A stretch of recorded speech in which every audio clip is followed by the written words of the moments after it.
कक्षा 6 की सामाजिक विज्ञान की पुस्तक है। इस पुस्तक में बहुत सारे विषय को उठाया गया है। पहले पार्ट में ज्योग्राफी भूगोल को रखा गया, दूसरे पार्ट में अतीत के चित्रपट मतलब इतिहास को रखा गया और तीसरे पार्ट में संस्कृति को रखा गया।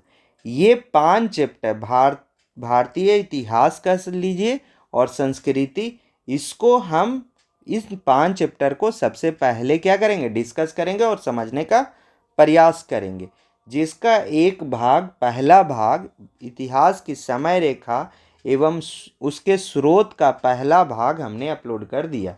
आज हम उसका क्या देखेंगे, दूसरा भाग देखेंगे। तो आज देखेंगे अध्याय 4 का जो इतिहास की समय रेखा एवं स्रोत है उसका भाग 2। ये पिछला वीडियो में हमने देखा था इसको कि क्या संग्रहालय रखते हैं, मूर्ति, सिक्के और आभूषण रखते हैं।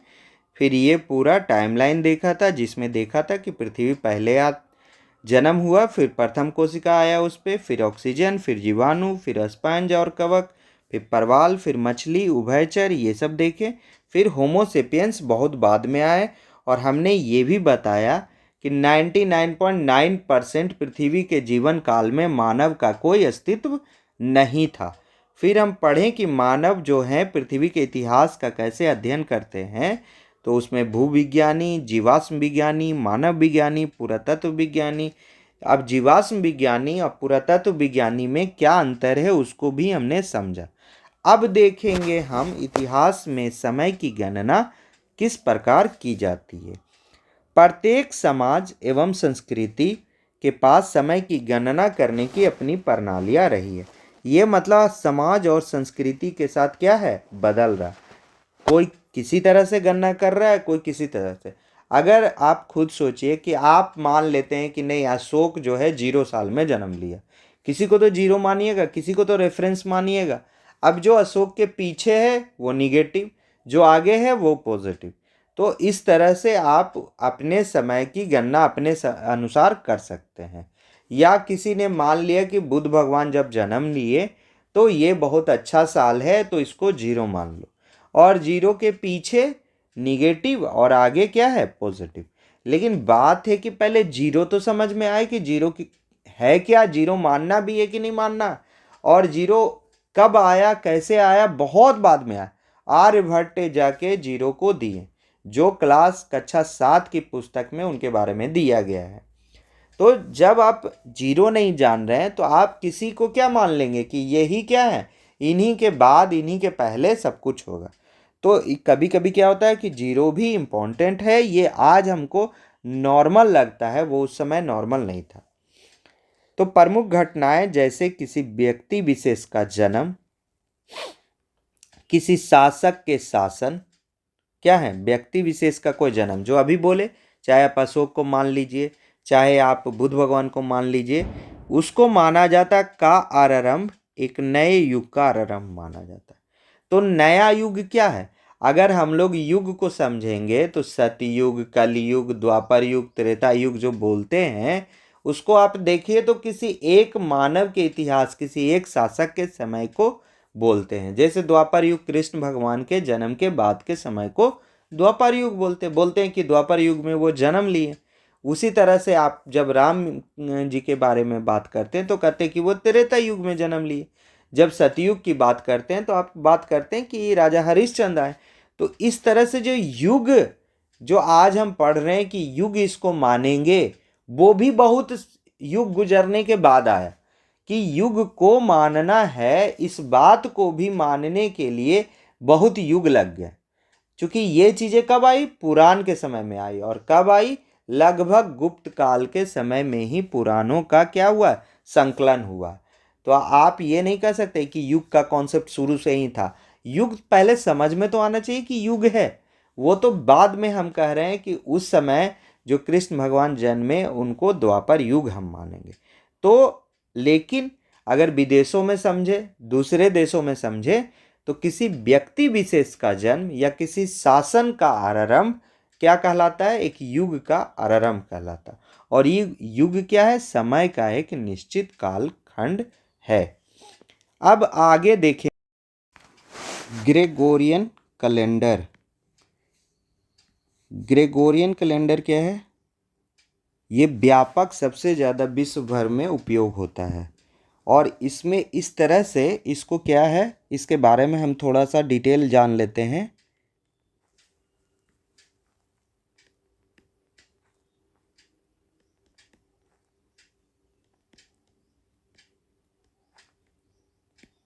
ग्रेगोरियन कैलेंडर, ये पहली बात तो कि ये पॉप ग्रेगरी 13 1582 ईस्वी में पॉप ग्रेगरी 13 द्वारा प्रस्तुत किया गया और जो सबसे व्यापक उपयोग होता है। क्यों उपयोग होता है? क्योंकि इसमें शुद्धता बहुत ज़्यादा है।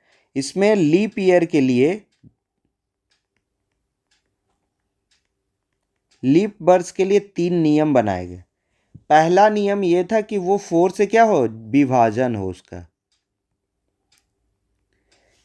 तो जो 4 से डिवाइड हो जाए उसको लीप वर्ष बोलने लगे। मतलब लीप वर्ष वो वर्ष जिसमें फरवरी क्या हो, 29 दिन का हो। फरवरी 29 दिन का। लेकिन अगर 100 से विभाजन हो, मतलब शताब्दी वर्ष हो जाए, 100 से विभाजन हो जाए, तो उसमें फरवरी क्या होगा, 28 दिन का होगा। बशर्ते कि वह 100 से तो डिवाइड हो जाए लेकिन 400 से डिवाइड ना हो, विभाजन ना हो।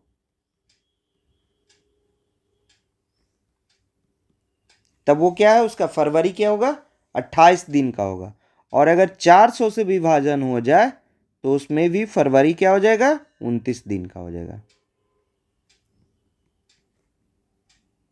तो जहां भी फरवरी 29 दिन का है उसको लीप वर्ष बोलते हैं।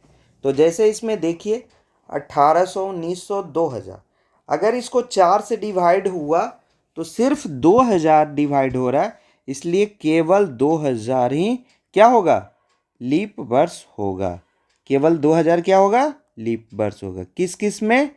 तो 1800, 1900 और 2000 में लीप वर्ष सिर्फ 2000 होगा। चूंकि 100 से तो ऊपर वाला डिवाइड हो रहे हैं लेकिन 400 से नहीं हो रहे हैं। और 4 से अगर विभाजन हो जाए, जो नॉर्मल है उसमें अगर 4 से डिवीजन हो जाए तो वो क्या हो जाएगा, वो भी लीप ईयर हो जाएगा।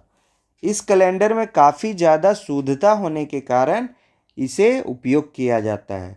और आपको बस ऐसे बता रहा हूँ कि जब इसको पहली बार यूज किया गया था तो इससे 10 दिन हटा दिया गया था। 4 अक्टूबर से 15 अक्टूबर तक हटा दिया गया था और 15 अक्टूबर से इसको यूज किया गया और इसको अभी तक लगभग सभी देशों ने इसे अपना लिया है। बाकी जो उसमें जो हम मांगलिक कार्य के लिए, अपने अपने मांगलिक कार्य के लिए उसमें जो इंट्रोड्यूस करते हैं उसमें सैंडविच होता है। पश्चिम में सामान्यतः ईसा मसीह के जन्म वर्ष से कैलेंडर का आरंभ माना जाता है। अगर ईसा मसीह का जो जन्म वर्ष है उसी से कैलेंडर माना जाता है। इस बिंदु से आगे के वर्षों की गणना की जाती है जिसे अंग्रेजी में एडी से इंगित किया जाता रहा है, जो ईसा के जन्म के बाद के वर्षों को इंगित करता है। एडी लैटिन भाषा का एक क्या है, शब्द संक्षेप है। परंतु अब विश्व भर में इसे अंग्रेजी में कॉमन एरा अर्थात सी कहा जाता है। मतलब कि अगर हम बोलेंगे कि भारत 1947 में स्वतंत्र हुआ तो हिंदी में लिखेंगे 1947 ईस्वी, और कभी कभी ईस्वी सन 1947 भी लिख सकते हैं, या 1947 सी अंग्रेजी में लिख सकते हैं। तो कॉमन एरा कहते हैं हम लोग उसको ईस्वी कहते हैं। क्या कहते हैं, ईस्वी कहते हैं। सीई कहते हैं। क्या कहते हैं, सीई कहते हैं। तो पहले एडी यूज होता था, तो मतलब हम कह सकते हैं कि एडी और सी क्या है, सेम है। ये क्या है, और ईयर के पॉजिटिव को दर्शाता है, ईयर के पॉजिटिव को दर्शाता है। मतलब यहाँ पे ईसा मसीह का जन्म हुआ उसके बाद के समय को एडी और सी कहते हैं। इसी प्रकार ईसा मसीह के जन्म के पारंपरिक तिथि से पूर्व के वर्षों की गणना उल्टे क्रम में की जाती है। और इधर क्या कहते हैं? इधर कहते हैं अंग्रेजी में बीसी, उसे अंग्रेजी में बीसी से इंगित किया जाता है, और इसे अब अंग्रेजी में बिफोर कॉमन ईरा से इंगित किया जाता है। मतलब या तो बीसी या तो बीसीई। ठीक है, तो ये हो गया निगेटिव और ये हो गया पॉजिटिव। मतलब ईसा मसीह के जन्म के बाद और ईसा मसीह के जन्म के पीछे बीसी और बीसीई। उदाहरण के लिए 560 सामान्य संवत पूर्व, हिंदी में क्या बोलते हैं उसको? सामान्य संवत पूर्व। 560 सामान्य संवत पूर्व गौतम बुद्ध का जन्म हुआ था। तो उनकी तिथि क्या है? ईसा मसीह के तिथि से 560 वर्ष पीछे है। देखिए, तो ये बता रहा है कि 3 लाख सामान्य संवत पूर्व में क्या हुआ था? मानव आ गया था। आपने पिछले भाग में, पिछले वीडियो में, आपने पिछले क्लास में पढ़ा था कि 3 लाख सामान्य संवत पूर्व में होमो सेपियंस आ गए थे। अब उसके आगे का काल हम पढ़ते हैं। तो 3 लाख के बाद 4000 सामान्य संवत पूर्व में विश्व में शैल चित्रकारी के प्रथम साक्ष्य मिले। ये काफ़ी इम्पोर्टेंट है कि 40,000 साल पहले, अगर आज से बोलेंगे तो 42,025 साल पहले विश्व में शैल चित्रकारी के प्रथम साक्ष्य मिले। फिर कुछ दिन हिमयुग आ गया, और ये जो काल है, कालखंड, ये हिमयुग को दर्शाता है। किसको दर्शा रहा है? हिमयुग को। ठीक है, और ये 14,000 सामान्य संवत पूर्व तक चला। उसके बाद फिर अलग अलग घटनाएं घटी। इस पाठ्य पुस्तक में हमने बीसी के लिए हिंदी में क्या बोला गया? सामान्य संवत पूर्व। सामान्य संवत पूर्व किसके लिए? बीसीई के लिए। और सी के लिए क्या बोला गया? सामान्य संवत शब्दों का प्रयोग किया गया है। इस प्रकार की गणना सरल होती है। इसमें एक समस्या रहती है कि ग्रेगोरियन तिथि पत्र में कोई भी शून्य वर्ष के रूप में चिन्हित नहीं किया गया। इसमें शून्य वर्ष है ही नहीं। एक तो 1582 में आया, तो शून्य वर्ष को उनको अपनाने का झमेला नहीं रहा। लेकिन पश्चिम के लोग को शून्य का आविष्कार के बारे में कम पता था, इसीलिए क्या हुआ कि ग्रेगोरियन कैलेंडर में ईसा मसीह, ऐसे तो 1582 तक सब कुछ पता चल गया था, फिर भी उन्होंने क्या माना? ईसा मसीह के जन्म के समय के पहले की घटना और बाद की घटना। तो इसमें क्या आता है कि एक सामान्य संवत के बाद तुरंत एक सामान्य संवत पूर्व आ जाता है। क्योंकि है क्या कि ये जो लाइन है, इस पे क्या है? यहाँ पे ईसा मसीह का जन्म है, और इधर एक सामान्य संवत पूर्व है, और इधर एक सामान्य संवत। तो तुरंत एक सामान्य संवत के बाद क्या आ जाता है? एक सामान्य संवत पूर्व आ जाता है। आप देखेंगे कि शून्य वर्ष की अनुपस्थिति के कारण इन दो तिथियों के मध्य केवल 3 वर्ष ही होंगे। 2 सामान्य संवत पूर्व से 2 सामान्य संवत के बीच में कितना होंगे? ये दोनों के बीच में क्या है? ये दोनों के बीच में सिर्फ 1 साल है। होना कितना चाहिए? 2 साल। क्योंकि एक इधर है और एक इधर है, लेकिन ईसा मसीह को बीच में रखा गया है, लेकिन इसी 1 साल के बीच में रखा गया है। ठीक है, तो 1 से शुरू हुए और 1 पे खत्म हुआ, तो 1 ही साल है।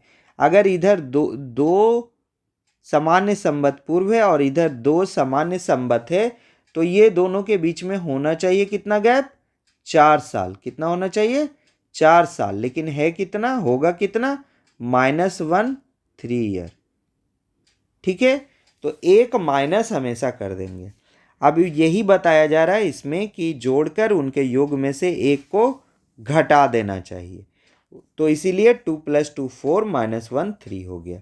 इसीलिए अगर हम आज से लेंगे 2024 सामान्य संवत, अभी तो 2025 सामान्य संवत हो गया, तो क्या करेंगे हम लोग 560 + 2025 -1, तो 2584 साल पहले क्या हुए थे, बुध भगवान का जन्म हुआ था। ये 2025 से है, किससे है, 2025 से। 2024 से लेंगे तो 2583 साल पहले उनका जन्म हुआ था। तो अब देखिए 12,000 साल तक आते आते अंतिम हिमयुग का अंत हो गया। हिमयुग चलता रहा, बीच में ही स्टार्ट हो गया और 12,000 सामान्य संवत पूर्व तक चलता रहा। 8,000 सामान्य संवत पूर्व में पहली बार क्या हुआ, प्रथम स्थायी निवास हुआ। प्रथम स्थायी निवास हुआ और कृषि का क्या हुआ, प्रारंभ हुआ। कृषि का क्या हुआ, प्रारंभ हुआ। 6,000 सामान्य संवत पूर्व में भारतीय उपमहाद्वीप में मिट्टी के बर्तन बनाने की तकनीक विकसित हो गई। मिट्टी के बर्तन बनाने की तकनीक विकसित हो गई। 4,000 सामान्य संवत पूर्व में हमने तांबे के प्रथम धातु कर्म का आरंभ कर दिया। तो हमने जो सबसे पहले जिस धातु का इस्तेमाल किया वह धातु था तांबा, न कि आयरन। आयरन द्वितीय नगरीकरण में शुरुआत होता है 1000 सी के आसपास, 1000 BC के आसपास, 1000 BC के आसपास, मतलब निगेटिव में ही, मतलब अभी से 3025 साल पहले आयरन का क्या हुआ था, उपयोग शुरू हुआ था। लेकिन तांबे का अभी से 6000 साल पहले, और ईसा मसीह के जन्म से 4000 पीछे, 4000 साल पीछे। इन दोनों के बीच में मिट्टी के बर्तन बनने और तांबे के प्रथम उपयोग होने के बीच में मेसोपोटामिया में संसार का प्रथम नगर बना। इसको क्या बोल सकते हैं, फर्स्ट अर्बेनाइजेशन। इंग्लिश में क्या बोलते हैं, फर्स्ट अर्बेनाइजेशन। और हमारे यहाँ कब हुआ, सिंधु घाटी सभ्यता का हम लोग मानते हैं भारत में पहला अर्बेनाइजेशन, और ये आगे है भी।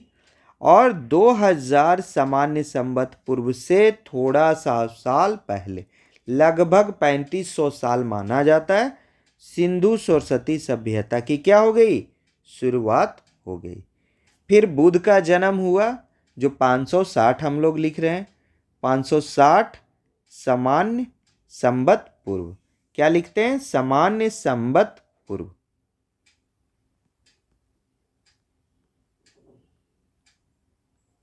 ठीक है, और इंग्लिश में लिखेंगे 560 BCE।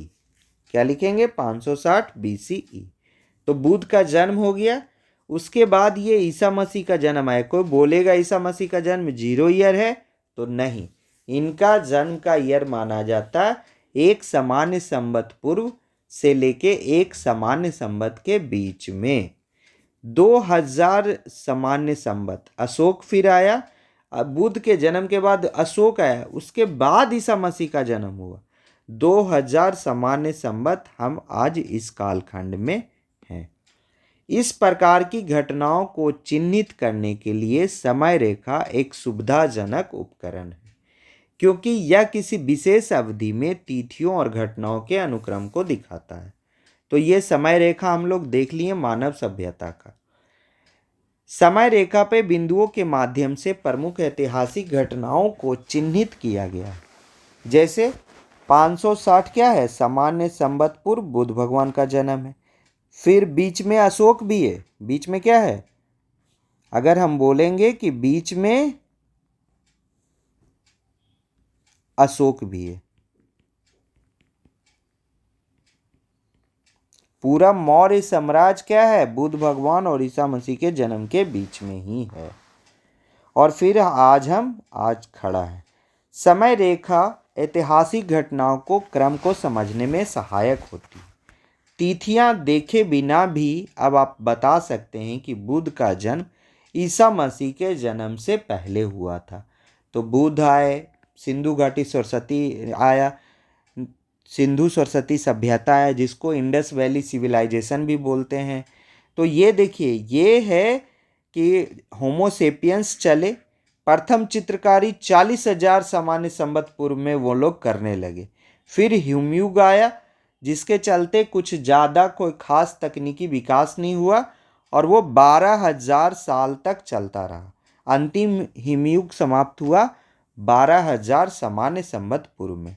8,000 सामान्य संवत पूर्व में अस्थायी निवासी होने लगे, कृषि का प्रारंभ करने लगे और 6,000 सामान्य संवत पूर्व में मिट्टी के बर्तन बनाने लगे और उसके बाद मेसोपोटामिया में संसार का प्रथम नगर का नगरीकरण हुआ, प्रथम नगर का उद्भव हुआ और फिर तांबे का प्रथम धातु कर्म का प्रयोग किए। तो पहले नगर आया, उसके बाद तांबा आया, तांबा का उपयोग बाद में किए और 4,000 सामान्य संवत पूर्व के थोड़ा सा पहले, मतलब लगभग 4500 से 5,000 सामान्य संवत पूर्व के बीच में फिर उसी तरह से सिंधु सरस्वती सभ्यता भी आया जो लगभग 2500 से 3,000 सामान्य संवत पूर्व के बीच में सिंधु सरस्वती सभ्यता को रखा जाता है। ऐसे तो अभी जो रिसेंट खोज हुआ है, अगर यूपीएससी का कोई मैगजीन आप लोग पढ़ते हैं तो उसमें देखिएगा कि 10,000 साल पुराना, 10,000 बीसी के आसपास इसको रखने की बातें हो रही है। फिर बुद्ध भगवान का जन्म होता है, फिर अशोक का भी जन्म होता है, फिर तब ईसा मसीह का जन्म होता है। तो इस प्रकार से हम कह सकते हैं कि बुद्ध का जन्म ईसा मसीह के जन्म से पहले हुआ था। वर्ष एवं दशक, 10 वर्षों के कालखंड को दशक कहते हैं। शताब्दी क्या है? यह किसी भी 100 वर्षों का कालखंड। तो दशक है 10 वर्षों का कालखंड, शताब्दी है 100 वर्षों का कालखंड। एक सामान्य संवत से लेके प्रत्येक 100 वर्ष के लिए शताब्दी की गणना की जाती है। इसीलिए हम लोग क्या कहते हैं अपने आप को, यहाँ पे 20 खत्म हो गया और 20 के बाद जैसे ही शुरू होगा 2001 तो उसको क्या बोलेंगे? 21वीं शताब्दी बोलेंगे। उसको क्या बोलेंगे? 21वीं शताब्दी बोलेंगे, जो 1 से प्रारंभ होकर 2100 तक चलेगा। तो अभी हम लोग जब तक 2100 तक नहीं पहुंचते हैं, हमारा 21वीं शताब्दी खत्म नहीं होगा। तो इस तरह से आपको 21वीं शताब्दी बोल रहा है, मतलब 2000 के बाद की बात हो रही है। मतलब 20 अगर उसको पढ़िएगा तो समझ में आएगा कि 20 के बाद वाले कालखंड को क्या कहा जा रहा है? 21वीं शताब्दी कहा जा रहा है। ये काफ़ी कन्फ्यूजन होता है बच्चों को, तो इसमें ज़रूर इसको बार बार रिवीजन करिए। 20 जैसी ख़त्म हुआ, जैसे 1.2 को दूसरा ओवर बोला जाता है। 1 तो ख़त्म हो गया ना, 1.2 क्या है? दूसरा ओवर है। दूसरा ओवर कब ख़त्म होगा? जब 1.6 हो जाएगा तो दूसरा ओवर ख़त्म हो जाएगा। उसी तरह से 2000 जैसी हुआ तो हमारा 20 खत्म हो गया, हमारा 21 चलना शुरू हो गया। 2000 के मतलब 31 दिसंबर 2000 के बाद जो 1 जनवरी 2001 आया, वहां से शुरू हो गया 21वीं शताब्दी। जैसे 300 सामान्य संवत पूर्व, 300 सामान्य संवत पूर्व से लेके 201 सामान्य संवत पूर्व तक का समय सम्मिलित होगा। तो इस तरह से तीसरी शताब्दी में क्या है? 200 के जस्ट बाद वाला शुरू होगा, 201। अब ये क्या है? सामान्य संवत पूर्व पीछे है, तो पीछे है तो इसको पीछे को कहेंगे। अब इसमें क्या है, मान लिया कि हम ये टाइमलाइन बना देते हैं, तो टाइमलाइन बनाएंगे तो इसको कैसे समझेंगे? यहाँ पे 0 है। अब 0 से जब तक हम 100 -100 पहुँचेंगे तब तक क्या है? ये प्रथम सामान्य संवत पूर्व चल रहा है। जैसे ही 101 शुरू होगा तो -200, यहाँ 101 से 200 तक क्या चलेगा? दूसरी सामान्य संवत पूर्व। ठीक है, दूसरी शताब्दी सामान्य संवत पूर्व चलेगा। फिर इसको क्या कहेंगे, इसको कहेंगे दूसरी शताब्दी। और 201 से लेके 300 तक चलेगा, उसको क्या कहेंगे, तीसरी शताब्दी। उसको क्या कहेंगे, तीसरी शताब्दी सामान्य संवत पूर्व। तो इस तरह से आप पीछे भी और आगे भी समझ सकते हैं। सहस्त्राब्दी कहते हैं 1000 वर्षों के कालखंड को सहस्त्राब्दी कहते हैं। 1000 वर्षों के कालखंड को क्या कहते हैं, सहस्त्राब्दी कहते हैं। तो अब इसमें क्या है, वहाँ 1 से 100 तक को प्रथम शताब्दी बोल रहे थे, यहाँ 1 से लेके 1000 को प्रथम सहस्त्राब्दी बोलेंगे।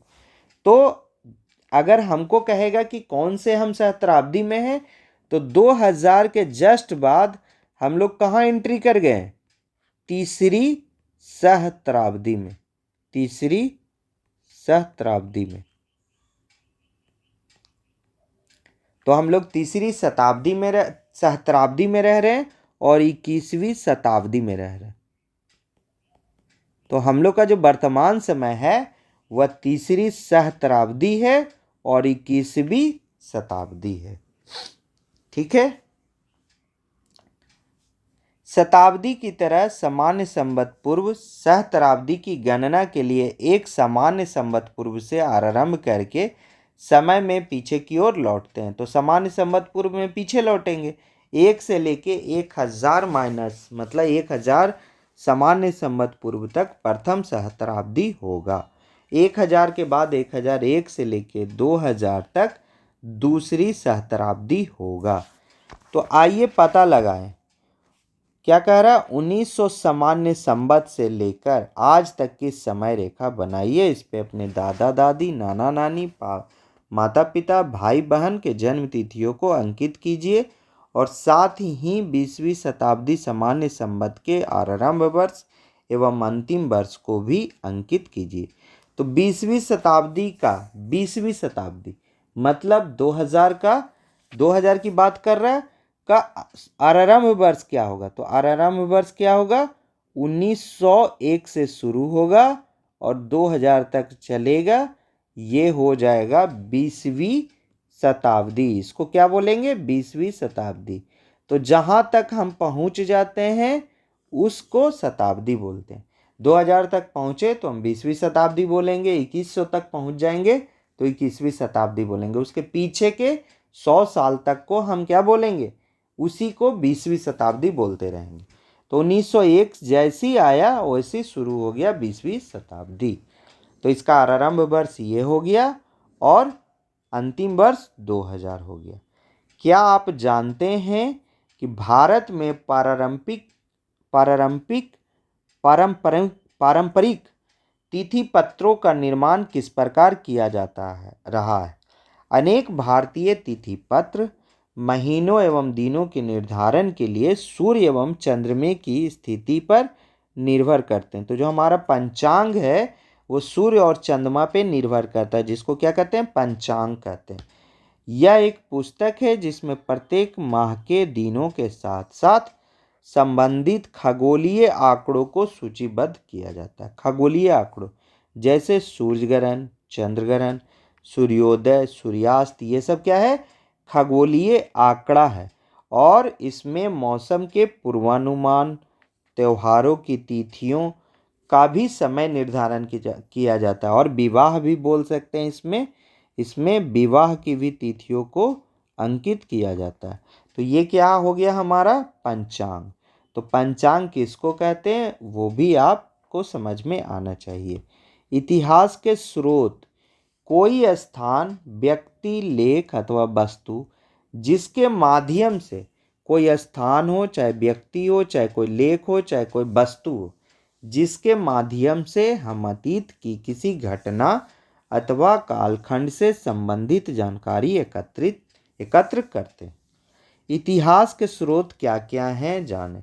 अब इसमें लिखा है कि आप दादा दादी, नाना नानी, परदादी का वंशावली बनाइए। तो ये आपको खुद से करना पड़ेगा, इसमें मेरा कोई रोल नहीं है।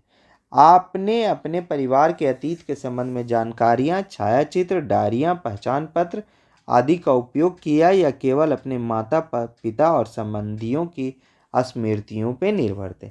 इसमें ये कह रहा है कि आपने क्या उपयोग किया। उनका डेट ऑफ बर्थ देखने के लिए आधार कार्ड देखने गए, कि उनका पैन कार्ड देखने गए, कि उनके अलग कुछ छायाचित्र को देखने गए, तो अगर या उनकी स्मृतियों से काम चला लिए। तो अब अगर आप इसको ध्यान से देखेंगे तो आप स्मृतियों से काम चला लेते हैं लोग, और कुछ अगर उनके पास डॉक्यूमेंट होते हैं तो उन डॉक्यूमेंट से क्या करते हैं, उसको रेक्टिफाई कर लेते हैं। यही काम पुरातत्वविद भी करते हैं या इतिहासकार भी करते हैं।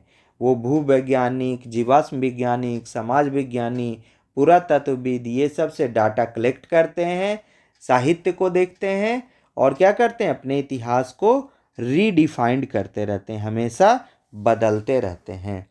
प्रत्येक वस्तु अथवा संरचना एक कहानी बताती है और वह चित्रखंड पहेली के हिस्से की तरह होती है। जिन वस्तुओं को आप अपने घर में देखते हैं वह आपको अपने परिवार के इतिहास के विषय में कुछ बताती है। इसी प्रकार हम ऐतिहासिक घटनाओं के बारे में विभिन्न स्रोतों से जानकारी एकत्रित करते हैं। अब वे स्रोत क्या हैं ये दिख रहा है, और इसको हम डिटेल पढ़ेंगे अगले भाग में, अगले क्लास में, अगले वीडियो में। तो हमने पहले में देखा कि इतिहास का कालखंड कैसे बना, दूसरे में देखा कि ग्रेगोरियन कैलेंडर कैसे इंट्रोड्यूस हुआ, और अब तीसरों में देखेंगे, तीसरा भाग में देखेंगे कि इतिहास का स्रोत क्या क्या बना। तो अगला भाग में हम देखेंगे इतिहास के स्रोत।